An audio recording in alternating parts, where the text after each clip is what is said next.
Welcome to the State of the Nation. My name is Mike Sham, and once again we've got a wonderful guest with us today, the man who has penned this book, which I suggest that every South African should rush out, buy and read, and that is Mr. Songezo Zibi. Songezo, welcome to the State of the Nation. Thanks, Michael, and thanks for having me. Now, you've spent a lot of time in business, and recently you started a focus group called the Rivonia Circle. Let's first look at your track record, especially when it comes to business or your involvement.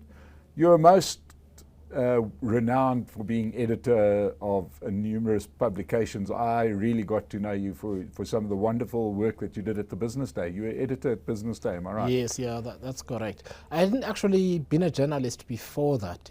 I had started my work in companies, in large companies. I've been fortunate in my career. I was at Volkswagen in Uitenhage at the factory for 8 years in the PR department. And then I joined a mining company, Startup PLC. I was there for 7 years. And then for my sins, I decided to tell Peter Bruce, of all people, that I was taking a sabbatical to write my first book. Right. And he said, no, I could do it from the offices of the Financial Mail. We don't have to write often, he said. And I was there for 3 years, right, including being editor of Business Day, which had a very profound impact on me, by the way, because it was at the height of the state capture years. And a lot of the work that we did had to do with the political economy, which was collapsing, as well as the corruption on a grand scale. And then after Business Day, I went to ABSA for another 5 years. So that's about 23 years, give or take. Ah, well, you must have started when you were about 5, because doesn't look like I voted in 94. Oh, no. I voted in 94. You're making me feel terrible. Please stop. But yeah, clearly you've had a smoother run than this hairdo will say. But certainly you've had a rounded view of South Africa from both the journalistic side, a lot of the business side, finance, manufacture, when export, etc. So you've gotten to see the South African economy at work. Yeah. And then you moved on and started the Rivonia Circle. Tell us a bit about that. So the Rivonia Circle, let me talk about the name first. Yes. Which is, the Rivonia is borrowed from the Rivonia trialist generation. Yes. These were people who had a national mission. They were principled, and they stuck to those principles. And we have the South Africa that we have today, that we're busy messing it up. We'll talk about that later, but we have the South Africa that we have today, where people have got human rights, people are free, and so on. The circle has got to do with the fact that we are in Africa. Our country is in serious trouble. And what's necessary is for all well-meaning South Africans, because there are bad guys out there, to come together around the table. In Africa, we sit together in an imbizo, in a inkundla. That's why it's called a likhotla or dikotla. And we discuss the problems of the community. And I think we believe that it's time that we create platforms where people, South Africans who are well-meaning, can get around and talk about how we get ourselves out of trouble. The Rivonia Circle is one such platform. But we try and do our work in as practical a way as possible, including the production of ideas about how to move South Africa forward. South Africa has no shortage of civil society movements of various kinds, and there's been no shortage of well-intentioned groups over the last 25 years. Yeah. But yet here we are. So what would differentiate the work of somebody like the Rivonia Circle compared to any of the other organizations? So a couple of things differentiate us, Michael. The first is that the urgency of 2024 cannot be denied. And this is what's urgent about it. We are likely to get a coalition government. Who is in that coalition and what they stand for will matter a great deal. It will mean the difference between the apocalypse and South Africa choosing the high road effectively. And now let's look at the options. You could have the ANC and the EFF going into a coalition. Personally, I'll be very clear. I don't think that combination will be good for South Africa at all, right? You could also have a salad, such as you see in the Durban Metro, in the eThekwini Metro, and other areas where the people occasionally disrupt meetings and beat each other up and that sort of thing. Imagine if you were to have that in the union buildings in cabinet. But more worryingly, none of these actors have a clear plan for strategically managing through the turbulent years that are coming ahead, firstly. And secondly, any discernible solutions for getting South Africa out of crisis. They talk a lot, lots of sound bites, lots of criticism and so on. But the solutions, in particular around which South Africans can unite, will not come. So where does Rivonia Circle come in? We decided if these guys aren't going to do it, we're not chasing votes. We need to bring South Africans together, bring the best brains we can find, convene various civil society and other groups to come up with the principles that should anchor this country from 2024 onwards, the priorities that we should pursue as a country, and some very practical, implementable solutions that can be made. That's so that you can have some kind of people's manifesto before 2024. That becomes the common man or common person's bargaining chip for voting for whoever. So that was the initial intention of the Rivonia Circle. We're very clear, because civil society groups are very shy. We're very clear. We want to provoke and enable political alternatives. But it's got to be grounded in principle. It's got to be grounded in ideas. And it's got to deepen the democracy that we have, because it's weakening at the moment. And those are principles we think are important to abide by if we are to rescue and sustain our country. But Songezo, South Africa has never had a shortage of Mbizos. Yeah. Or, what was the other brilliant idea that people have put forward to amnesty? It seems to me that these are ideas that stretch all the way back to Cadessa. And you come out of there and the intention's wonderful. I mean, you could even put the National Development Plan into that, right? Where, according to Trevor Manuel, if you hear his sanctimonious self, he talks about how he got all these smart people from across the spectrum to write this wonderful document. And there it sits. I mean, I was shocked to hear that there's still a National Planning Committee, but I presume they're getting paid by somebody, but I don't understand what they do. So a nice document, a nice forum emerges from Rivonia Circle. What then? By the way, so there's another thing that's different about us, right? Because think tanks usually produce this work. They take it to some conference or seminar and so on. And you never hear about it again. There's Indlulamti scenarios and Dinokeng scenarios and all of these things. Well, they all go into the ether after a while. So the reason we are centering democratization and democratic participation so much, apart from building the democracy, is we're going to do some really interesting things. Apart from enabling people to participate meaningfully in these discussions, we're also going to communicate this in ways that you haven't seen before, through digital platforms, on social media, on messaging apps and that sort of thing, so that you can get people talking about the things they should be talking about, to get a strong enough level or a high enough level of political consciousness about the issues that really matter. If we don't do that, Michael, you're going to have a lot more senior people in the ANC and outside it saying, let's trash the Constitution. And people might go with it. So this work of mobilizing people to participate, to center the Constitution, to support it, to seek to expand its meaning and its reach is important, because we'll agree on one thing, you and I, and with many other people: you need a more assertive voter at any time, in any event, right? Centered on the right principles. That work doesn't just happen on its own. So we've decided to do it in our own way, right? Which we're hoping that slowly is going to catch the imagination of South Africans. So it's really voter participation, voter education, hearing we were talking off camera, and you've got a real concern around people not voting or people being disenchanted with the process. Yeah. Right? Tell us what your focus groups have shown up there. So we've done a couple of things. We've done focus groups like anybody does, but we try and work very hard at our questions to kind of surface the sentiment, not just the issues, but surface the sentiment as well. Understand why people frame their answers the way they do.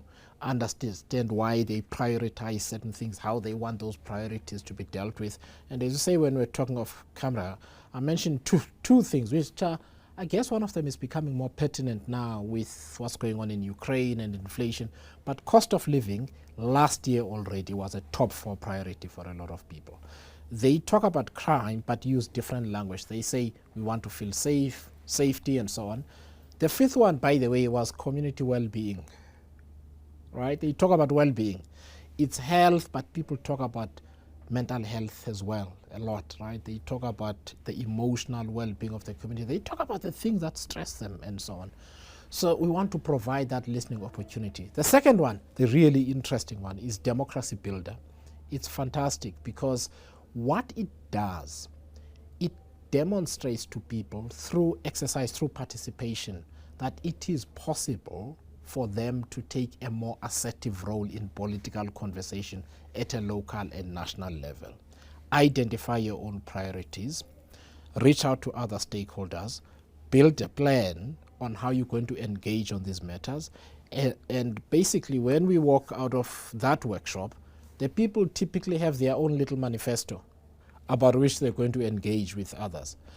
Traditional party political thinking and culture just doesn't do that. It doesn't say produce your own thing and then go and engage with it. It brings a document and says, this is our offering, vote for us, and then we disappear. So we believe that there is a way in which you can bring people back into democratic participation, but you've got to do it differently. And that's what we've been doing. Okay, so has a lot of that work informed what emerged in your book? A little bit, because the book has a different genesis and timeline, by the way. I thought I would write this book and publish it in 2018. But things were happening so fast under our previous president that every time I started writing, things would move on, right? And eventually I wrote the book now for the long term. And if you notice that in the book, I don't really talk about what can be done in the very short term, like, tomorrow or even in the next 3 months. I do keep it at a macro level in terms of the economy, in terms of the nature and structure of South African society, what to do about the big prickly issues like race and so on, because those are evergreen issues that we're going to deal with for a very long time. And so it has a different genesis, but there is an intercomplementarity there, Michael, I think. Now, much of what was written, do you not think that it comes across as saying the ANC had it right, they just implemented it wrong? No, that's not what I'm saying. The ANC was good for South Africa at a certain point in time. It was a necessary force because there is a tendency to divorce Madiba from the ANC. We shouldn't. And it's important that we don't, because the ability to build a massive national coalition that has credibility is important, especially for a divided society. What was Madiba and the ANC able to do immediately after democracy? They were able to coalesce different sectors of South African society. Business, unions, we've got NEDLEC, we've got the CCMA, we've got all of these things. We could build institutions out of that consensus. And you needed a strong leader called Nelson Mandela. But, Michael, everything has its time. The ANC has reached its sell-by date. As an institution, it has decayed. The fact that Madiba is no longer here isn't even so much of an issue for me, because I think even if he were here, he would battle with it, right? It has outlived its usefulness. And organizations, companies, and other types of organizations, they decay, often they die, and new organizations emerge, right? And I think we need to internalize that as South Africans. That's a point I make in the book, that we must internalize the end of the ANC, in particular as we knew it. Whether it dies off completely is an outcome of the choices they make. Well, we certainly can, to many of the people that are joining us, we'll see that those movements are either in power or they die. Right? And that includes, you can even include the National Party as a liberation movement of sorts. Yeah. When they lost power, they died. were gone. They didn't become an opposition. Yeah. Even in India, when that party, The PRI, PRI was Mexico. you know, it died. Mexico is a great example. 70 years they were in power, the Liberation Party. They didn't just become an opposition party. They ceased to exist. And that's because, Michael, the muscle for participating in democratic politics eventually evolves and deforms. Right. Because ANC members don't know how to do democracy without being in charge. And when they lose power, such as they did in the Western Cape, people forget the ANC used to control the provincial government, and it could control the Cape Town City Metro, yeah. right? They've lost both, and they've sunk without a trace. I can assure you they're not coming back. Yeah. If the DA loses support for whatever reason, it's likely to be to another formation. Yes. That trend is not a bad thing, right? We must not hitch our wagons permanently for no reason to the ANC. We must evolve and have political parties that are relevant to the time in which we live. Yes. So just to put some numbers to it, it's interesting to note that in the last local government election, the ANC polled 18% in the Western Cape. That is disappearing. Yeah. So let's look forward now. Now we all eyes on 2024.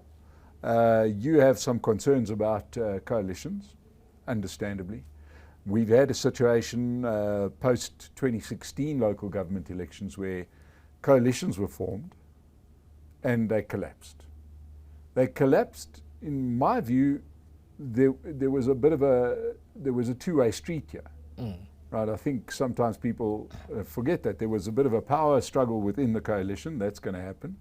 But there was also quite a muscular ANC doing everything in its power to destabilize those coalitions. Very good chance they're not going to be there with that kind of power to destabilize a coalition. Or do you think that's not the case? We must count the ANC in our calculations for 2024. Now, again, people forget the NP was a big factor still in 1994, right? It died after, but it was a big factor. And I think any idea that the ANC might vanish at that point is obviously not going to be the case, but its influence will be diluted and it will be different. The question we need to ask is, what does an ANC out of power or facing the prospect of losing power, what does it behave like? What does it do? And I think we must not be naive about what that means, because when the very orientation of the rank and file is that we're always in charge, and suddenly you face the prospect of losing power, what you end up having is a situation where you can descend into violence. And I'm not being alarmist. There was a whole councillor in the Nelson Mandela Metro who hit another councillor and nearly killed him. Right? We've seen in the city of Tshwane and other places, this is difficult. We've seen in the eThekwini Metro during the election. It's difficult. What might happen at a national level? We have to ask that question. And we must not be naive. We must be prepared for all possibilities. And that is why I keep coming to the point about people owning the democracy. And that work is so important, because people must be able to spot undemocratic tendencies.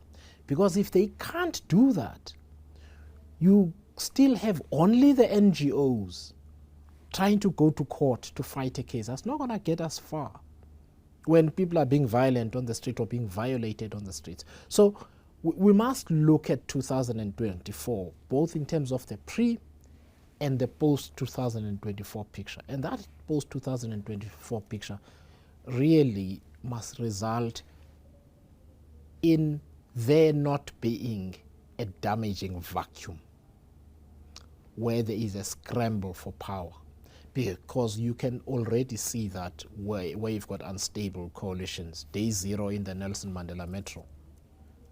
That metro is always close to collapse in one or other way. We can't afford that with our national government. We really can't. Although one could say we've kind of got there anyway. Oh yeah, because the ANC's own coalition, the ANC's own coalition arrangement is unstable. Yeah. Yes, and I think that when one talks about coalitions and the inherent problem, we've got to remember that the ANC itself, is a very big coalition.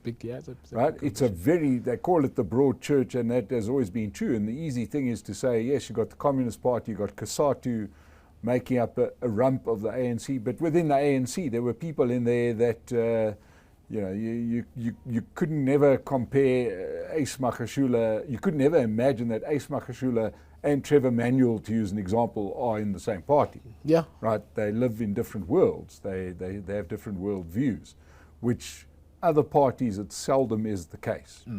Right? So that broad church is rupturing right now. But yeah, what concerns me with what you say, and it's obviously, we did see what happened down in KZN in 2021, right? When the population gets unhappy with the power arrangement. And it didn't take much provocation before they caused a lot of damage. Yeah. And Michael, we could have another July, either now in July or at some point, yes. Especially with rising food prices, rising inflation, high cost of living, and a lot of people are battling out there, because we must imagine the reality of a person who depends on other people's disposable income, discretionary spending on a street corner. When those people who usually spend on those people for a piece job are struggling themselves, it becomes really difficult. In the last quarterly labor force survey, the unemployment stats, unemployment stats released by Stats SA, one of the sectors that dropped by the largest number in that quarter in Q1 is domestic helpers. I think by 179,000 jobs. That's massive. But that demonstrates the pressure under which households are, which is where domestic helpers work. Where do those people go? What do they eat? What is their lot? Do we have a solution in the short term for people like that? And the answer is no. So the vulnerability is quite high in terms of social stability, which means we can't just talk about it as a statistic. There actually really must be a solution. And 2024 is the last chance saloon. If we don't have good solutions for ordinary people after 2024, it's going to get really difficult for all of us. So let's talk about the economy, because at the end of it all, as we saw back in the early 2000s, a lot of things can be solved. It creates its own problems, but a lot of things can be solved with sustainable, reasonable economic growth. Yep. So what revives the South African economy? Get rid of the ANC in government. And I'm going to get to the specifics of why, right, in terms of the economy itself. That's important, because the orientation of those in political power to how you resolve these problems matter a lot. They control the fiscus, 1 point something odd trillion rand in South Africa every year. They make the rules of investment, where to invest, where to allocate public capital, where to make it possible to allocate capital, right? The biggest problem we have, as you and I talk now, you guys are on a generator here, right? Just yesterday, Carol Payton on News 24 published an article, and people can read this for the next year, it will remain true.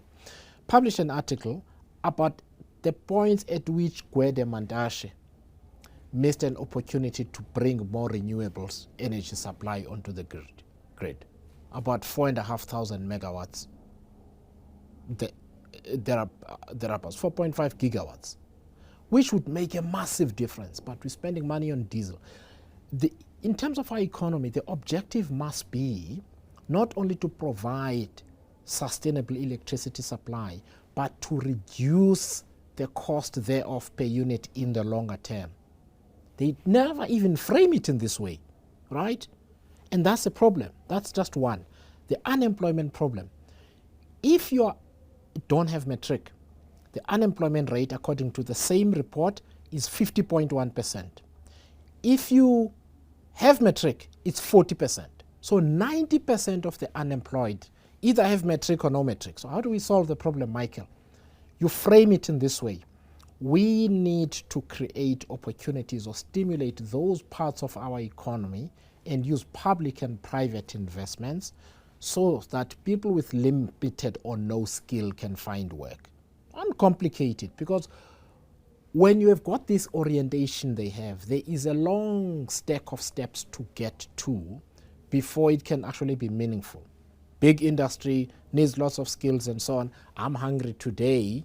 It's going to take me, 18 months or a year to train and eventually hopefully get a job. Come on, that's too long. Get rid of the ANC because it's not even framing the problem correctly. Okay. But now, probably the biggest jackboot that the ANC is a nationalist, socialist party, built in the image of the National Party. I'm always staggered by the comparison between the two. And they've both had one common enemy, and that was the economy, right? The National Party back in the days, despite apartheid, etc., the National Party were never ever a friend of business. And the ANC have never been a friend of business.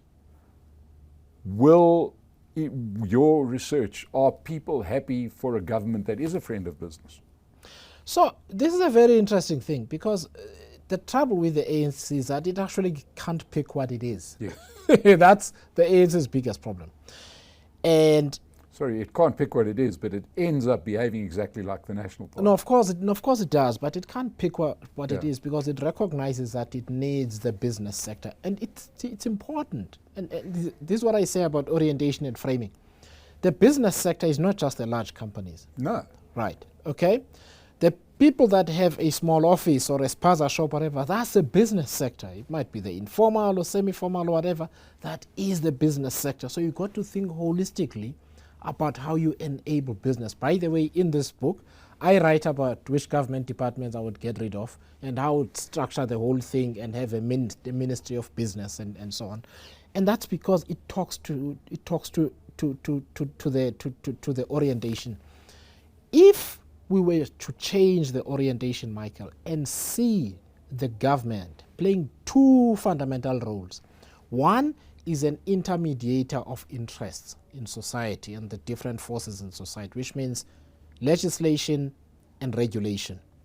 It also acts as a catalyzing agent, which also means regulation and legislation and public investment, right? It acts as a catalyzing agent to release the enterprising spirit and the entrepreneurial potential of the South African people. Whichever South African people. Whichever South African people. Or do we have to go through a pencil test? Whichever South African people. We can talk about BE if you like, but whichever the South African people, because you see, the difficulties of having the ANC in government affect the small business person in Mqanduli, where I come from, even more than they do to the bigger business that can cushion itself from the same problems. Here in Johannesburg, right? Those people will tell you they spend more money on tires, more money on petrol, more money on all of these other things, and they can't cope with load shedding, right? Which means whatever little margin they had is wiped out. So we need to change that orientation to say business is all enterprises. It's not big business. No. But what do you understand when they talk about business? What I understand when they talk about business is big business, right? There's two things. They seem to come in two speeds only. It's like a machine. Sometimes you get a machine and it's stuck, it's got two speeds. They've got big business, which they protect to the nth degree, and the biggest sign of that protection of big business was the COVID lockdown, which favored big companies completely. They could operate, so Pick n Pay could operate, but the restaurant had to close. So that just showed that they only understand big business and they only understand spaza shops. Okay? Whereas the real buttress in any economy, the real power of any economy, are the businesses that are in the scale between the mega company and the spaza shop. You could almost argue that the spaza shop does nothing for the economy or very little. It provides a living for the person that runs that, right? And maybe their family. That's wonderful. What you need is the company that employs 30 people but pays tax, that rents an office, that pays PAYE, right? And this is a missing middle in the South African economy and an abused part of the economy. But also you need an economy that enables a spaza shop owner to have a business that eventually employs 50 people. Well, right? then let's talk about that business instead of talking about the spaza shop. You know what I mean? I've never quite understood this, that I come out of a business background. We keep on talking about the spaza shop, which invariably, let's play the odds. You're a numbers guy, you've gone through a whole process. The real vuma for this economy comes from people starting formal, middle, medium and small enterprises, but formal ones. No, sure. I mean, I get that. So the point I'm making here, and the spaza shop is, I'm using it metaphorically, Yeah. right? I call the Rivonia Circle sometimes a spaza shop because we're really less than 10, right? We started out as 3 people. Right. Initially, right? And if you accept that a genuine organic business that founded from scratch is likely going to start with 1 or 2 or 3 Yes. people, eventually become, the question is, how do you help that, how do you catalyze that process? That's what governments should be helping to make that possible. Now, let me give you an example. And these conversations, unfortunately, we're terrible at using language, right? We talk about labor reforms and this sort of thing, and it becomes a really big fight between the unions and government and business and so on. The reality is the guys who are on a street corner who are trying to fix tires using other old tires, and the guy possibly employs 4 or 5 people, right? And those guys would do this. If that guy who also does the work, him or herself, must spend time on the bureaucracy of running an organization and so on, it's going to be really difficult, having to go to the CCMA, do all of these kind of things. That business, with the right attitude, in terms of growing it, can soon become a tax-paying business in a year's time, right? But do you make it possible for that entrepreneur to operate and grow? If you don't, you're creating problems, right? So that's why I'm saying the orientation of the ANC to business is unhelpful, because it veers from being patronizing to being hostile. And that's not what you want. You want a government that understands what it takes to grow businesses successfully and therefore the economy, and do it in an inclusive way. So, you know, obviously we need to get rid of the ANC, but there's also a lot of the language we need to change. We've admitted, we've discussed that. What is the next step for Songezo Zibi? So the next step, there are 2 big things that we're working on at Rivonia Circle. That's apart from me being absent on the book tour. There are 2 big things. This democratization project, we are taking it a heck of a seriously. If people are watching us here or listening, keep wondering, why are people not voting? Why do people keep making the wrong choices and so on? We're solving that problem. We're solving that problem. It's not going to solve itself. People need to vote, and they need to make informed choices, right? Because people obsess about this question all the time. So that is the first thing. In fact, we're doing 3 things. The second thing is our public policy research and development program is about to take off. And one of the things we've done, we've invited South Africans with different levels of expertise. Professor Nick Binadel from Gibbs is helping us in between his lecturing responsibilities to have a high-quality advisory council for the public policy development work that we're going to do. We're going to get some of the best people in South Africa and the world to guide this work, so that we've got solutions to some of these problems that you and I were talking about today. that we can share with ordinary people.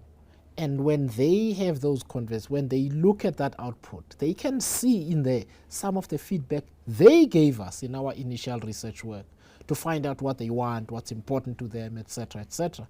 That when they look at it, they can say, I can relate to this solution because A, it solves my problem, and secondly, it actually can work. I can see how it can work at a local and at a national level. I'm going to insist on it. I'm going to insist on it as part of my political participation. That's the second part of our work. The third part of our work is going to be convening. I've said the circle is about convening. We're going to continue to have small and increasingly bigger and more high-level gatherings at a national level to ask the question, how do we get our country out of trouble in the short term and make it better in the medium to long term? So part of that discussion, and many of the people that are watching us today will wonder your findings and the Rivonia Circle attitude towards BEE. Because let's call it what it is. It's discriminatory policy against a diminishing minority, right? That seems to be a very easy political touch point. Very easy, because it gets headlines, right? And obviously, to go back to what we said before with the ANC government, and I do understand that we can spend the day talking about the ANC, it's very easy to solve if you're a mega company that's listed on the stock exchange. You just give some paper. You don't even know your shareholders are anyway. So you get Cyril Ramaphosa and you give him 10% or whatever the number is, right? What are your findings with regards to those kind of discriminatory laws? So let me put it to you this way. So let's talk about what black economic empowerment is and what it's not. It's not supposed to be cronyism. Mm-hmm. We must be honest about what happened here. Mm. There was, because in normal democracies that have been around for a long time, you typically have a ruling elite who cut across different sectors of society. Government, military, civil society, business, they went to the same universities, went to the same schools and that sort of thing, right? And there tends to be a revolving door between them. What happened in South Africa post-1994 is that these people were polar opposites, basically because of our history. Mm. And so they started finding each other on the basis of an exchange of patronage. And so you had people who were politicians becoming billionaires overnight and their relatives. That's the shape that black economic empowerment, the so-called black economic empowerment took, right? So let's not mistake that process for what should be done to empower black people economically, because there was a process of deliberately disempowering them, all right? So if you accept the existence of that history, you must ask the question of what is the most appropriate thing you need to do in order to sustainably empower people. Earlier on, we spoke about the unemployment issue. Unemployment is black. The kids who are unlikely to finish matric are black for various reasons, right? You might want to look in that area first, because if you educate a black child properly and the social infrastructure around them is sufficient or is will at least make a difference, they are more likely to find a job to begin with. They find a job, they're more likely to succeed as an entrepreneur. And so on it goes. Mm. That's why in the book I'm saying the big deals involving the big listed companies, the unions and all of these guys have got huge pension funds and so on. Let them invest in those companies. Mm. You shouldn't spend government money on those deals at all. Mm. What you must spend money on is catalyzing entrepreneurs, real entrepreneurs in the real economy, to create real goods and services, to sell to the South African economy and elsewhere, and do it in an inclusive way, right? That's what you need. That's what you need to do. And so there's been a vulgarization of what black economic empowerment is. And for those who haven't bought the book, when they buy it, they will see that I'm saying black economic empowerment is a long-term package. That is not just an exchange of figures between political elites or something that is used by the corrupt in government through the procurement system to pick their friends so they can get kickbacks. There's two sides to that. There is picking of friends for their own benefit. There's also the exclusion of existing businesses, where it becomes almost impossible for certain businesses to have a bite at the cherry, right? And it's cost South Africa in terms of a brain drain. It's cost South Africa in terms of economic growth. There is no doubt. Can I surprise you, Michael? Please do. Do you know I've lost count of the number of black entrepreneurs who have been victims of the same thing? Yes. Because they want. What's important to do? What's important to do, Mike? You must understand the broader problem, and the reason I sent acronym in all of this is that you have a mafia-like political culture. You have a mafia-like political culture that if you're not willing to pay the kickbacks and do these favors and kowtow to these people, you're out. Right. That hurts both black and white entrepreneurs. Correct. Right. It's just couched in the language of BEE. Yes. That's what happens. But I can give you chapter and verse of many examples where this has happened. Where I come from in the Eastern Cape, the people in the municipality, they say, you've got until 5 o'clock to tell us what percentage you're going to give us, otherwise you're giving it to someone else. Right. They won't tell you it's because you're white, because in this instance you are black, right? But if it's a white person, they'll say, well, you don't qualify. Okay, but now it's the same thing. It still goes to somebody they like. It is the same thing, but is the problem then not the fact that the official has a weapon they can wield in any way? Basically what I'm getting to is that if one looks at the successful economies of the world, they do not have a ministry of business. America doesn't have a ministry of business. The UK does. They've got a commerce secretary in the US. The UK has that's more like a finance minister. No, it's not. That's the treasury. That's the treasury secretary. No, treasury is a treasury. We've got a treasury here. We've got a reserve bank. We've got a treasury. We've got a ministry of finance.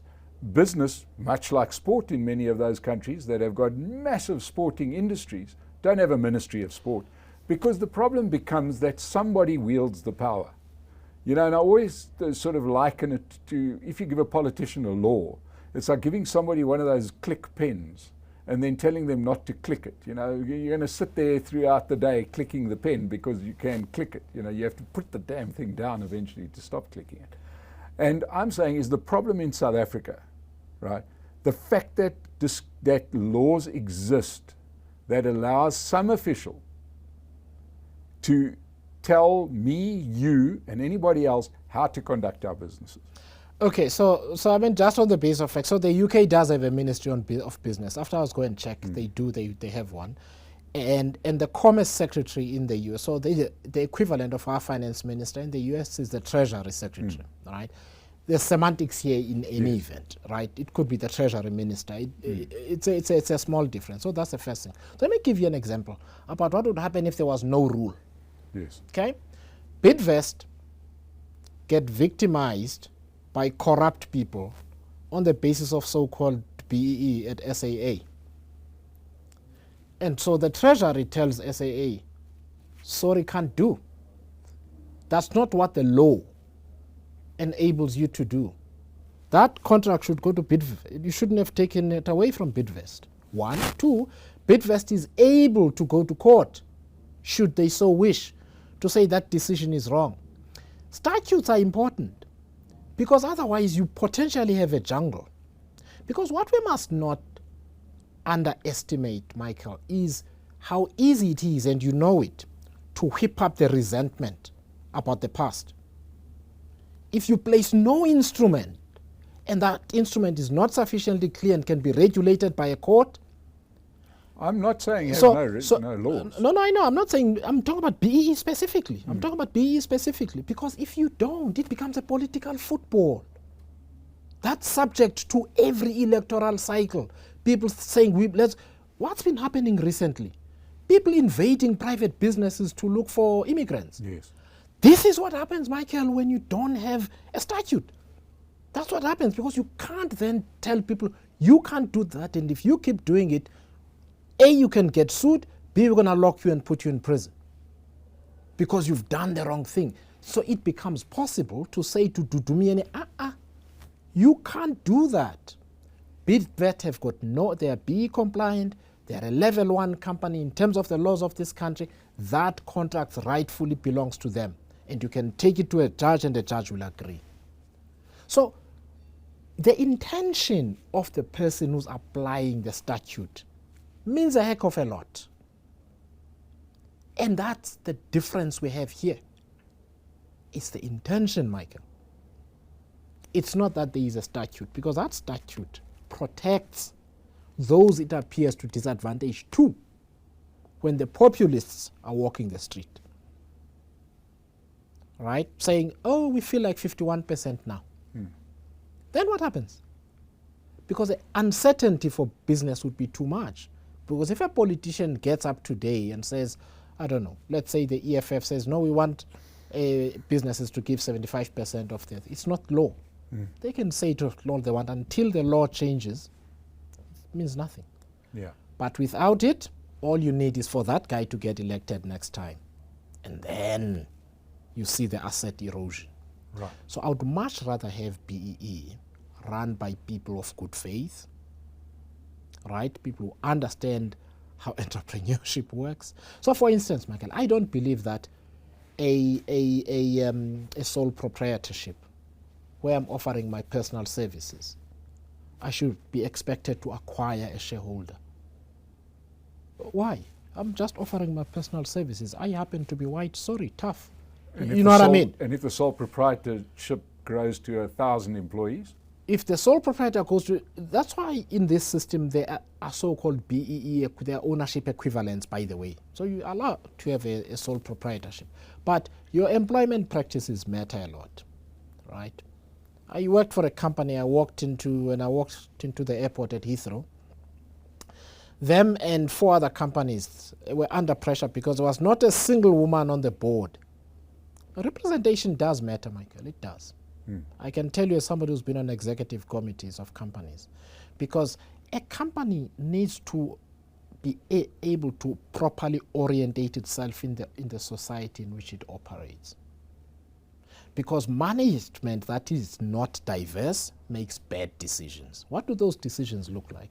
When you've got an all-male executive, they assume that every woman you've got can show up at 7 o'clock at work when they've got children.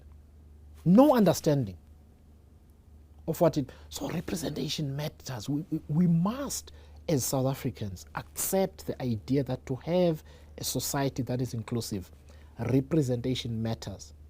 What becomes a problem? Like I said, is the intention, is the weaponization of this for various reasons.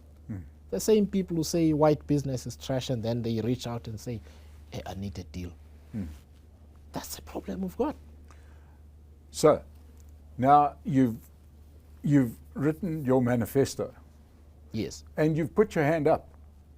You've said, I will enter the ring. Am I right? This is what I've said. I remember it now almost verbatim. I say in that chapter, because this is an important point, because I am in a way putting my head in the ring, but there's a qualification, and that qualification is really important.